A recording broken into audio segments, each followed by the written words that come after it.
Hi, I'm John Stevenson, and we're going to be talking about the Roman expansion and the Punic Wars in our continuing study of the history of civilization.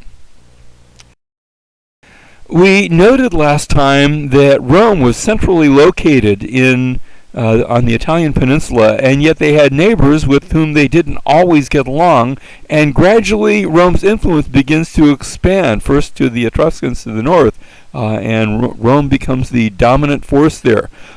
In the midst of that expansion, the Gauls invade, these big, giant, rugged folk from the north.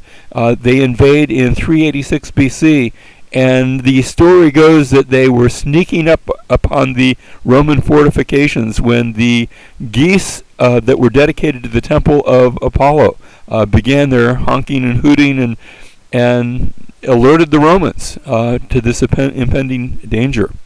And so the Romans were withstanding the Gauls, and yet the Gauls weren't going to go away. And finally the Romans were forced to resort to pay a bribe to the Gauls. The story goes that there was a certain certain number of talents of gold that they were going to have to pay, and so big scales were set up with weights, and the Romans, would bring the gold and they place it to sort of balance out the required amount of weights. And it never seemed enough, and they took a look at one of the weights, and they, wait a minute, this isn't a proper weight, this is filled with lead, this is much heavier than it ought to be. And the Gallic chieftain took out his sword, and he placed it upon his side of the scale, and he said, "The vanquished have no rights, woe to the vanquished." And it was a lesson that the Romans would never forget. The vanquished have no rights, and they resolved there and then that never again would they be in the place of the vanquished. They would never give up. They would never again surrender. And so we see the Romans next coming in contact with the Greek colonies to the south, and there the Greeks had a champion from across the Adriatic, from Greece, by the name of Epirus. And Pyrrhus was the king of Epirus, and he was a great commander. Had come with the sorts of Greek forces that Alexander the Great had used, and the Romans find themselves in conflict now with the Greek colonies, and they fight a epic battle with Pyrrhus. He has, after all, these war elephants, and the Romans lose the battle. But both sides suffer great casualties. And the Romans, having learned that lesson from the Gauls, they form another army and they come again. They're not going to give up. And again, Pyrrhus wins the battle. But again, there are great casualties on both sides. And Pyrrhus remarks that one more victory and he is going to lose the war. From which we get that phrase we refer to a Pyrrhic victory. And when we say that, where that's named after him, it's a victory that wasn't worth winning because its cost was so great. And sure enough, the Romans come a third time, and this time the Greek colonies lose to the Romans, and the Romans now are going to be victorious over all of Italy. Now the next item in Roman expansion, now they're going to come in contact with Carthage. The Carthaginians, these are descendants of the Phoenicians. In fact, they refer to themselves as Phoenicians from the city of Carthage, and that's why we were going to refer to the Punic Wars. That's the Phoenician Wars. And the Phoenicians had colonies all throughout the Mediterranean, in Spain, upon every island that's pictured here, Sicily and Sardinia and Corsica. And the Romans, up to this point, had been basically a landlocked people. After all, Rome isn't on the sea. It's about 18 miles inland on the Tiber River. And as this conflict develops, the Romans try to, they build a navy and they try to go out and face the Carthaginians on the ocean. And before they even reach the Carthaginians, a storm comes up and the Roman navy sinks because they're not much at building ships. But they're not going to give up, so they build another navy, and they go out again and set sail, and again it sinks. And it's not going too well for the Romans as they go out into the sea. The story that they tell is that they find a Phoenician warship, a Carthaginian warship that has been blown up onto the beach during a storm, and they take this apart and they copy it. They make it, they use this as the model to learn how to build their own fleet of warships. And they do that.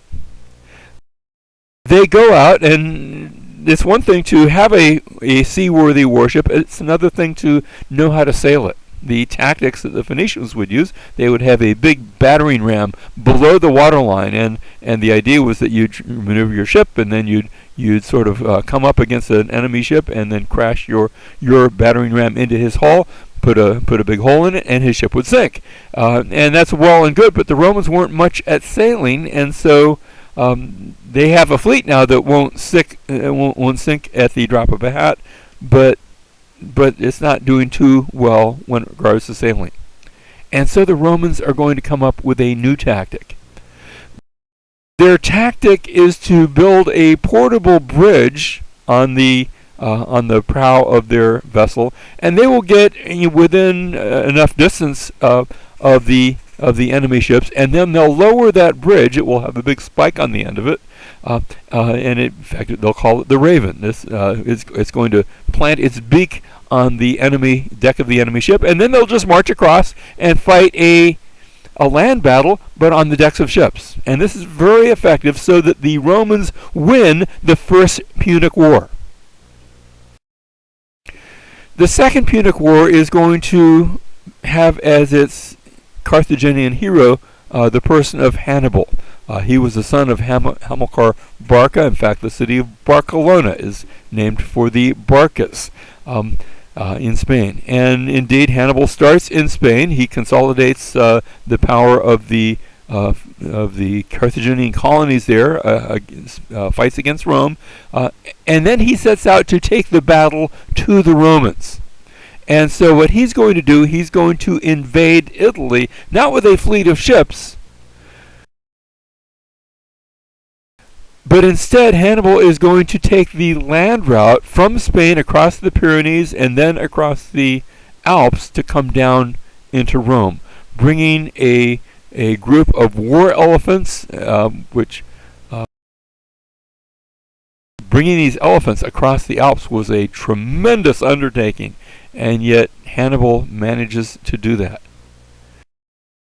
And they come into Italy, Hannibal with his armies and his elephants, and they fight a great battle at Trebia, and Hannibal wins the battle, and there are huge Roman losses. And the Romans aren't going to give up, so they raise another army. And again they meet Hannibal, this time at Trasimene, by a lake there.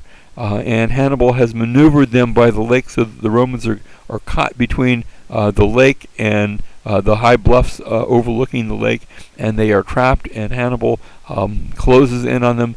And again, the Romans suffer huge casualties. But the Romans aren't going to give up.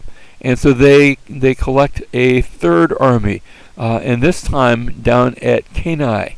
And the Romans are careful, not to fight this battle near a lake or near any mountains where they can get trapped. But at Cannae, again, Hannibal wins the victory, this time using his own troops to envelop the Romans. They won't surrender, they won't back up. And that he uses that strength against them to form his own weak center, and they press in on that, and then he envelops them. And it's said that as many as 80,000 Romans die in a single day. By the time we get to the Battle of Cannae, it's been said that 1 out of every 5 Romans of military age has died. And yet the Romans still are not going to quit. And they form another army, but this army isn't going to meet Hannibal in battle. Instead, it will be led by a Roman consul who gets the nickname the Delayer. And they will actually hound Hannibal and try to cut off his supplies, but they will not face him in open battle. And Hannibal, after Cannae, some of his generals actually urged him to march on Rome. But he doesn't. And perhaps in years later he regretted that decision, because perhaps he could have captured Rome, but he determined not to at that time. And so for the next number of years, Hannibal marches up and down the Italian peninsula, undefeated and yet unable to complete the conquest of Rome. Finally, it is Publius Scipio, and he's going to get the nickname eventually Africanus. He had been a youthful survivor of the Battle of Cannae, and he's still fairly young, and yet he rises up and he takes a army and invades Spain. Remember that Hannibal had come from there, and he's very successful in Spain. And what he's doing, he's taking the battle to the Carthaginians. From Spain, he sails to Carthage. And the Carthaginians, seeing this threat come to their shores, they recall Hannibal. Hannibal, come back and protect us and save us. And so Hannibal is forced to leave Italy and return to Carthage to face Publius Scipio. And at the Battle of Zama, this will be an epic confrontation between Scipio and between Hannibal. And this time Hannibal, for the first time, he loses a battle to the Romans. And remember, the Romans had lost battle after battle after battle, and yet they had not quit. And now Hannibal loses a battle, and the Carthaginians say, well, then we surrender. And thus the Second Punic War has come to an end. In later years, Scipio and Hannibal happened to meet each other. And Scipio asked the question of Hannibal, who has been the greatest general? Who do you think has been the greatest general of all time? And Hannibal replied, well, of course it was Alexander the Great. And Scipio says, well, yes, of course, he conquered the whole known world. That's understandable. Who do you think has been the second greatest general of all time? And Hannibal said, well, there was Pyrrhus. He was a great military conqueror, and yes, he fought against the Romans and ultimately lost, but he was a brilliant commander and tactician. And Scipio asked, well, who do you think has been the third greatest general of all time? And Hannibal says, well, I would have to give that honor to myself. To you? Well, you lost against me. Who would have been the greatest if you had won against me? And Hannibal said, well, in that case, I would have been the greatest. And the first time I read that, I thought, well, maybe that was a little bit of a slight against Scipio. But that's because I was misreading it. I wasn't catching the nuances. What he was really saying was that Scipio, we talk about Alexander being the greatest, but you're in it on a level even higher than he. That Scipio was being given the greatest of all possible compliments. There's a Third Punic War, and the Third Punic War comes about. In fact, there's a Roman politician by the name of Cato the Elder, who in each one of his speeches ends each speech, Carthago delenda est. Carthage must be destroyed. And doesn't matter what he was speaking on for his speech. He might be speaking on the necessity of hiring a new dog catcher, but he ends the speech, Carthage must be destroyed. And the terms at the end of the Second Punic War had been that Carthage would no longer have a military to defend itself, that they would depend upon Rome. And that's fine and good as long as Rome was providing that defense. And yet Carthage is going to find itself being attacked by other North African tribes, Berbers and others, and they'll appeal to Rome. We need some help, and Rome will say, well, we'll get around to it eventually. We're sort of busy and have other things on our plate. And finally, the Carthaginians are being attacked by one of these tribes, and they turn around and they defend themselves, and they counter, and Rome all of a sudden in horror throws up their hands and says, oh, you have broken the terms of the treaty. Carthage must be destroyed. And so Rome sails upon Carthage for this Third Punic War and says, that's it, shame on you. And the Carthaginians say, well, what can we do to appease you? And the Romans say, well, hand over all your generals and we'll put them to death. And Carthage complies. What else can we do? Well, disarm. Give us all your weapons. And the Carthaginians do that, and they give up all their weapons, and finally we'll be allowed to live in peace. And the Romans say, well, no, there's one more thing. You must all abandon the city of Carthage, and no one can live within 10 miles of Carthage. Oh, but this is our home. We can't do that. And the Romans are adamant, and so the Carthaginians now, they close their city gates, and they say, no, you've pushed us too far. We cannot do that. And now the Romans attack Carthage and lay siege to it. And even so, the Carthaginians manage to hold off for 3 years. But at the end of that time, Carthage is overcome, and the city is destroyed, and the Carthaginians taken away into slavery, and the city is sown with salt, and the farms are all destroyed. And you can go to the site of Carthage. I've been to Tunis, in Tunisia, to the site of Carthage, and you can go through the ruins there, but they are all much later Roman ruins. There is not a single ruin standing.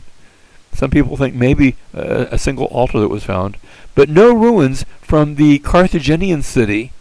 They were all destroyed and all lost under the sands of North Africa. Next, Rome finds itself in a series of conflicts and wars with Greece. Remember, we talked about Alexander and his use of the phalanx and different military systems. The Romans don't have that. Instead, they have their shields, and they will carry 2 spears and a short sword, but they have a high degree of discipline. And the Romans are able to, for example, take their shields and interlock them into what is called the Roman tortoise, so that this will be this movable, almost like a movable fortress that is able to come up and attack its enemies, and it's very effective against the Greeks. So that finally, at the Battle of Pydna, the Roman tortoise and the Roman military faces the Greek phalanxes and is hugely victorious against them.